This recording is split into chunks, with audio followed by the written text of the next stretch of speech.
हर हर महादेव। शिव पुराण में रुद्र संहिता के तृतीय पार्वती खंड में आज हम पढ़ेंगे पार्वती और शिव का दार्शनिक संवाद। शिव का पार्वती को अपनी सेवा के लिए आज्ञा देना तथा पार्वती द्वारा भगवान की प्रतिदिन सेवा। हर हर महादेव। भवानी ने कहा, योगिन, आपने तपस्वी होकर गिरिराज से यह क्या बात कह डाली। प्रभु, आप ज्ञान विशारद हैं तो भी अपनी बात का उत्तर मुझसे सुनिए। शंभो, आप तपः शक्ति से संपन्न होकर ही बड़ा भारी तप करते हैं। उस शक्ति के कारण ही आप महात्मा को तपस्या करने का विचार हुआ है। सभी कर्मों को करने की जो वह शक्ति है उसे ही प्रकृति जानना चाहिए। प्रकृति से ही सबकी सृष्टि, पालन और संहार होते हैं। भगवान, आप कौन हैं और सूक्ष्म प्रकृति क्या है, इसका विचार कीजिए। प्रकृति के बिना लिंग रूपी महेश्वर कैसे हो सकते हैं। आप सदा प्राणियों के लिए जो अर्चनीय, वंदनीय और चिंतनीय है वह प्रकृति के ही कारण है। इस बात को हृदय से विचार कर ही आपको जो कहना हो वह सब कहिए। ब्रह्मा जी कहते हैं, नारद, पार्वती जी के इस वचन को सुनकर महती लीला करने में लगे हुए प्रसन्न चित्त महेश्वर हंसते हुए बोले। महेश्वर ने कहा, मैं उत्कृष्ट तपस्या द्वारा ही प्रकृति का नाश करता हूँ और तत्वतः प्रकृति रहित शंभु के रूप में स्थित होता हूँ। अतः सत्पुरुषों को कभी या कहीं प्रकृति का संग्रह नहीं करना चाहिए। लोकाचार से दूर एवं निर्विकार रहना चाहिए। नारद, जब शंभु ने लौकिक व्यवहार के अनुसार यह बात कही तब काली मन ही मन हंसकर मधुर वाणी में बोली। काली ने कहा, कल्याणकारी प्रभु योगिन, आपने जो बात कही है क्या वह वाणी प्रकृति नहीं है। फिर आप उससे परे क्यों नहीं हो गए, क्यों प्रकृति का सहारा लेकर बोलने लगे। इन सब बातों को विचार करके तात्विक दृष्टि से जो यथार्थ बात हो उसी को कहना चाहिए। यह सब कुछ सदा प्रकृति से बंधा हुआ है, इसलिए आपको ना तो बोलना चाहिए और ना कुछ करना ही चाहिए, क्योंकि कहना और करना सब व्यवहार प्राकृत ही है। आप अपनी बुद्धि से इसको समझिए। आप जो कुछ सुनते, खाते, देखते और करते हैं वह सब प्रकृति का ही कार्य है। झूठे वाद विवाद करना व्यर्थ है।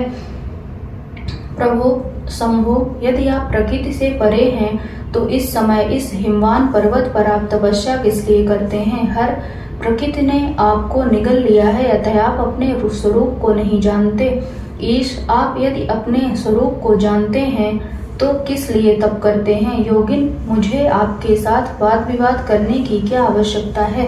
प्रत्यक्ष प्रमाण उपलब्ध होने पर विद्वान पुरुष अनुमान प्रमाण को नहीं मानते। जो कुछ प्राणियों की इंद्रियों का विषय होता है वह सब ज्ञानी पुरुषों को बुद्धि से विचार कर प्रकृति ही मानना चाहिए। योगेश्वर, बहुत कहने से क्या लाभ। मेरी उत्तम बात सुनिए। मैं प्रकृति हूँ, आप पुरुष हैं, यह सत्य है, सत्य है, इसमें संशय नहीं है। मेरे अनुग्रह से ही आप सगुण और साकार माने गए हैं। मेरे बिना तो आप निरीह हैं, कुछ भी नहीं कर सकते। आप जितेंद्रिय होने पर भी प्रकृति के अधीन हो सदा नाना प्रकार के कर्म करते रहते हैं, फिर निर्विकार कैसे हैं और मुझसे लिप्त कैसे नहीं। शंकर, यदि आप प्रकृति से परे हैं और यदि आपका यह कथन सत्य है तो आपको मेरे समीप रहने पर भी डरना नहीं चाहिए। ब्रह्मा जी कहते हैं, पार्वती का यह सांख्य शास्त्र के अनुसार कहा हुआ वचन सुनकर भगवान शिव वेदांत मत में स्थित हो उनसे यूं बोले। श्री शिव ने कहा, सुंदर भाषण करने वाली गिरजे, यदि तुम सांख्य मत को धारण करके ऐसी बात कहती हो तो प्रतिदिन मेरी सेवा करो, परंतु वह सेवा शास्त्र निषिद्ध नहीं होनी चाहिए। गिरिजा से ऐसा कहकर भक्तों पर अनुग्रह और उनका मनोरंजन करने वाले भगवान शिव हिमवान से बोले। शिव ने कहा, गिरिराज, मैं यही तुम्हारे अत्यंत रमणीय श्रेष्ठ शिखर की भूमि पर उत्तम तपस्या तथा अपने आनंदमय परमार्थ स्वरूप का विचार करता हुआ विचरूंगा। पर्वतराज, आप मुझे यहाँ तपस्या करने की अनुमति दें। आपकी अनुज्ञा के बिना कोई तप नहीं किया जा सकता।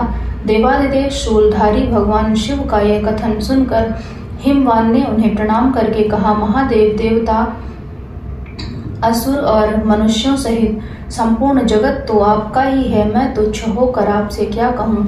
ब्रह्मा जी कहते हैं, नारद, गिरिराज हिमवान के ऐसा कहने पर लोक कल्याणकारी भगवान शंकर हंस पड़े और आदर पूर्वक उनसे बोले, अब तुम जाओ। शंकर की आज्ञा पाकर हिमवान अपने घर लौट गए। वे गिरजा के साथ प्रतिदिन उनके दर्शन के लिए आते थे। काली अपने पिता के बिना भी दोनों सखियों के साथ नित्य शंकर जी के पास जाती और भक्ति पूर्वक उनकी सेवा में लगी रहती। नंदीश्वर आदि कोई भी गण उन्हें रोकता नहीं था। तात महेश्वर के आदेश से ही ऐसा होता था। प्रत्येक गण पवित्रता पूर्वक रहकर उनकी आज्ञा का पालन करता था। जो विचार करने से परस्पर अभिन्न सिद्ध होते हैं, उन्हीं शिवा और शिव ने सांख्य और वेदांत मत में स्थित हो जो कल्याणदायक संवाद किया, वह सर्वदा सुख देने वाला है। वह संवाद मैंने यहाँ कह सुनाया। इंद्रियातीत भगवान शंकर ने गिरिराज के कहने से उनका गौरव मानकर उनकी पुत्री को अपने पास रहकर सेवा करने के लिए स्वीकार कर लिया। काली अपनी 2 सखियों के साथ चंद्रशेखर महादेव जी की सेवा के लिए प्रतिदिन आती जाती रहती थीं। वे भगवान शंकर के चरण धोकर उस चरणामृत का पान करती थीं। आग से तपाकर शुद्ध किए हुए वस्त्र से अथवा गर्म जल से धोए हुए वस्त्र के द्वारा उनके शरीर का मार्जन करती थीं। उसे मलती पोंछती थीं। फिर 16 उपचारों से विधिवत हरि की पूजा करके बारंबार उनके चरणों में प्रणाम करने के पश्चात प्रतिदिन पिता के घर लौट जाती थी। मुनि श्रेष्ठ, इस प्रकार ध्यानपरायण शंकर की सेवा में लगी हुई शिवा का महान समय व्यतीत हो गया तो भी वे अपनी इंद्रियों को समय संयम में रख कर पूर्ववत उनकी सेवा करती रहीं। महादेव जी ने जब फिर उन्हें अपनी सेवा में नित्य तत्पर देखा, तब वे दया से द्रवित हो उठे और इस प्रकार विचार करने लगे, यह काली जब तपस्याचार्य व्रत करेंगी और इसमें गर्व का बीज नहीं रह जाएगा, तभी मैं इसका पाणी ग्रहण करूंगा। ऐसा विचार करके महालीला करने वाले महायोगेश्वर भगवान भूतनाथ तत्काल ध्यान में स्थित हो गए। मुने परमात्मा शिव जब ध्यान में लग गए, तब उनके हृदय में दूसरी कोई चिंता नहीं रह गई। काली प्रतिदिन महात्मा शिव के रूप का निरंतर चिंतन करती हुई उत्तम भक्ति भाव से उनकी सेवा में लगी रही। ध्यान परायण भगवान हर शुद्ध भाव से वहां रहती हुई काली को नित्य देखते थे, फिर भी पूर्व चिंता को भुलाकर उन्हें देखते हुए भी नहीं देखते थे। इसी बीच में इंद्र आदि देवताओं तथा मुनियों ने ब्रह्मा जी की आज्ञा से कामदेव को वहां आदर पूर्वक भेजा। वे काम की प्रेरणा से काली का रुद्र के साथ संयोग कराना चाहते थे। उनके ऐसा करने में कारण यह था कि महापराक्रमी तारकासुर से वे बहुत पीड़ित थे और शंकर जी से किसी महान बलवान पुत्र की उत्पत्ति चाहते थे। कामदेव ने वहां पहुंचकर अपने सब उपायों का प्रयोग किया, परंतु महादेव जी के मन में तनिक भी क्षोभ नहीं हुआ। उल्टे उन्होंने कामदेव को जलाकर भस्म कर दिया। मुने तब सती पार्वती ने भी गर्भ रहित हो उनकी आज्ञा से बहुत बड़ी तपस्या करके शिव को पति रूप में प्राप्त किया। फिर वे पार्वती और परमेश्वर परस्पर अत्यंत प्रेम से और प्रसन्नता पूर्वक रहने लगे। उन दोनों ने परोपकार में तत्पर रहकर देवताओं का महान कार्य सिद्ध किया।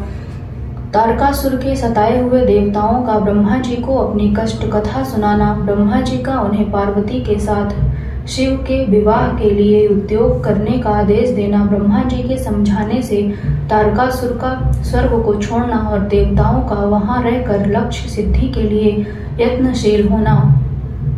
सूत जी कहते हैं, तदनंतर नारद जी के पूछने पर पार्वती के विवाह के विस्तृत प्रसंग को उपस्थित करते हुए ब्रह्मा जी ने तारकासुर की उत्पत्ति, उसके उग्र तप, मनोवांछित वर प्राप्ति तथा देवता और असुर सबको जीतकर स्वयं इंद्र पद पर प्रतिष्ठित हो जाने की कथा सुनाई।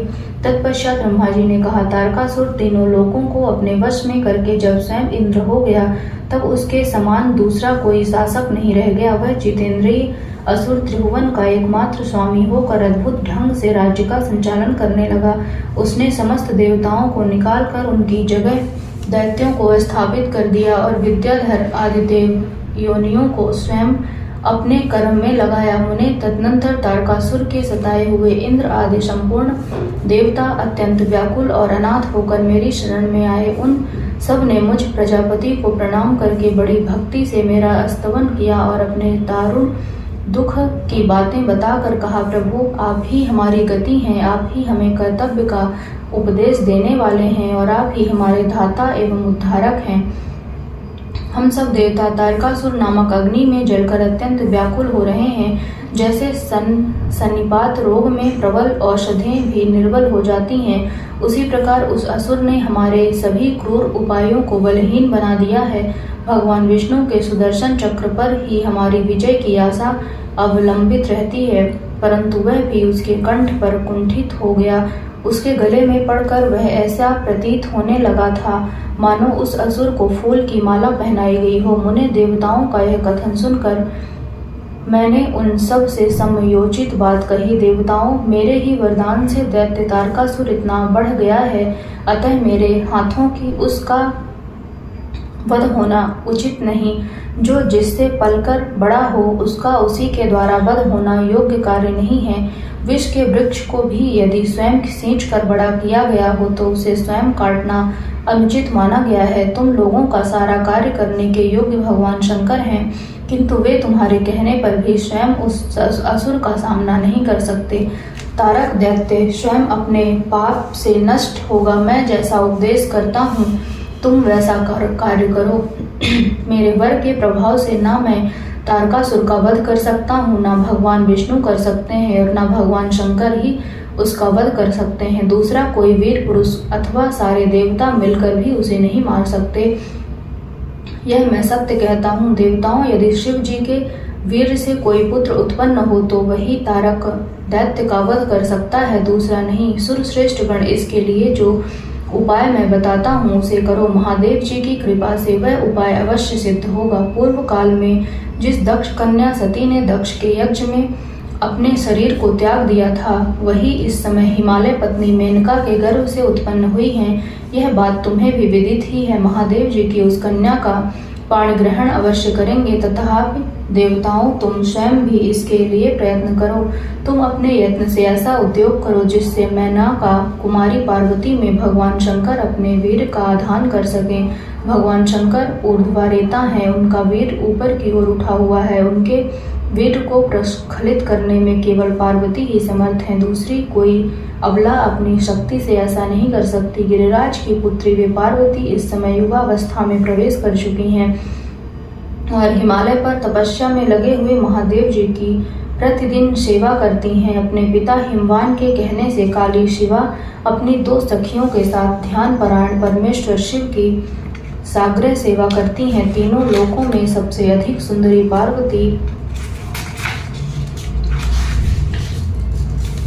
शिव के सामने रहकर प्रतिदिन उनकी पूजा करती हैं, तथापि वे ध्यान मग्न महेश्वर मन से ही ध्यानहीन स्थिति में नहीं आते, अर्थात ध्यान भंग करके पार्वती की ओर देखने का विचार भी मन में नहीं लाते। देवताओं, चंद्रशेखर शिव जिस प्रकार काली को अपनी भार्या बनाने की इच्छा करें, वैसी चेष्टा तुम लोग शीघ्र ही प्रयत्न पूर्वक करो। मैं उस दैत्य के स्थान पर जाकर तारकासुर को बुरे हट से हटाने की चेष्टा करूंगा। अब तुम लोग अपने स्थान को जाओ। नारद देवताओं से ऐसा कहकर मैं शीघ्र ही तारकासुर से मिला और बड़े प्रेम से बुलाकर मैंने उससे इस प्रकार कहा, तारक, यह स्वर्ग हमारे तेज का सार तत्व है, परंतु तुम यहाँ के राज्य का पालन कर रहे हो जिसके लिए तुमने उत्तम तपस्या की थी, उससे अधिक चाहने लगे हो। मैंने तुम्हें इससे छोटा ही वर दिया था, स्वर्ग का राज्य कदापि नहीं दिया था, इसलिए तुम स्वर्ग को छोड़कर पृथ्वी पर राज्य करो।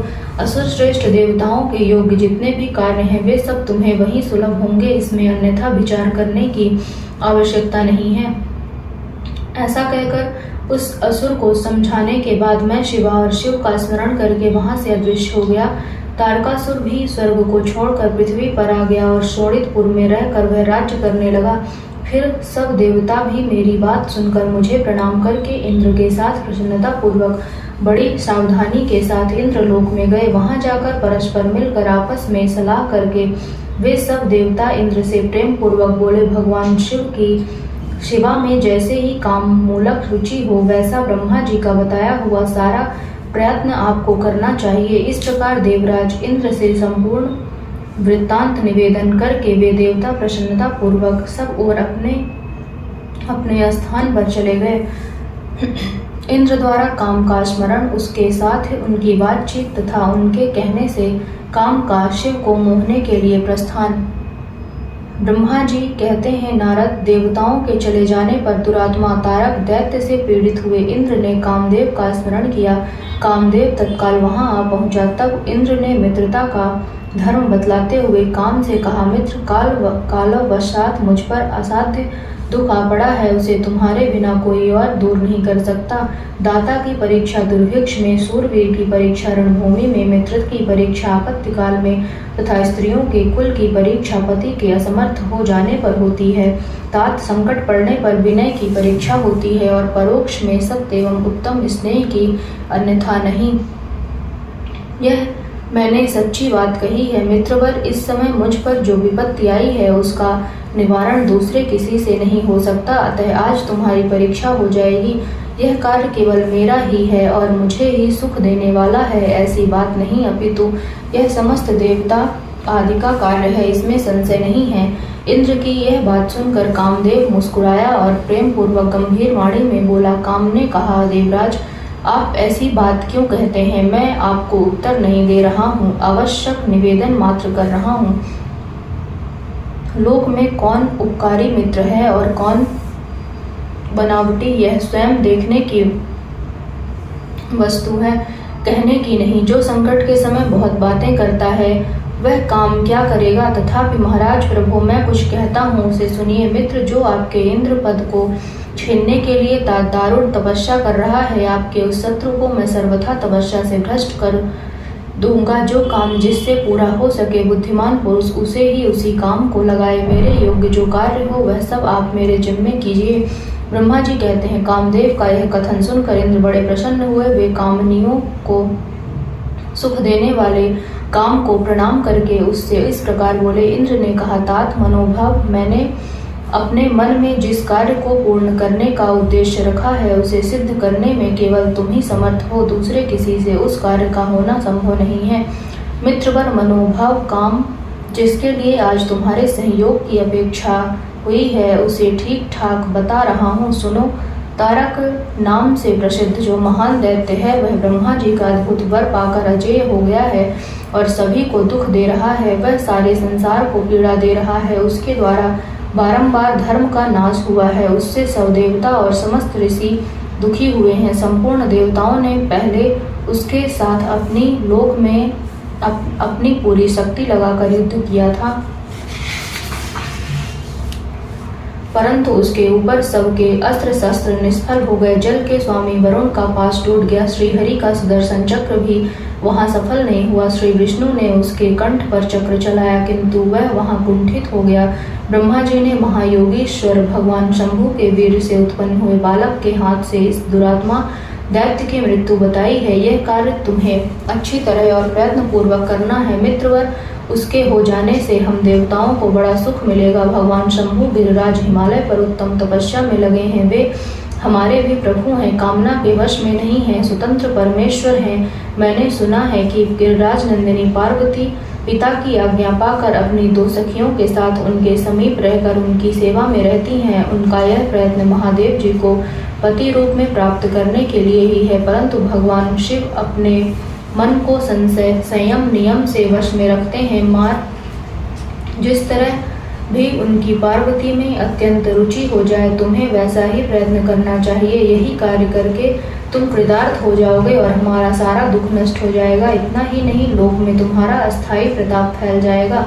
ब्रह्मा जी कहते हैं, नारद, इंद्र के ऐसा कहने पर कामदेव का मुखारविंद प्रसन्नता से खिल उठा। उसने देवराज से प्रेम पूर्वक कहा, मैंने इस कार्य को करूँगा, इसमें संशय नहीं है, ऐसा कहकर शिव की माया से मोहित हुए काम ने उस कार्य के लिए स्वीकृति दे दी और शीघ्र ही उसका भार ले लिया। वह अपनी पत्नी रति और वसंत को साथ ले बड़ी प्रसन्नता के साथ उस स्थान पर गया जहाँ साक्षात योगेश्वर शिव उत्तम तपस्या कर रहे थे।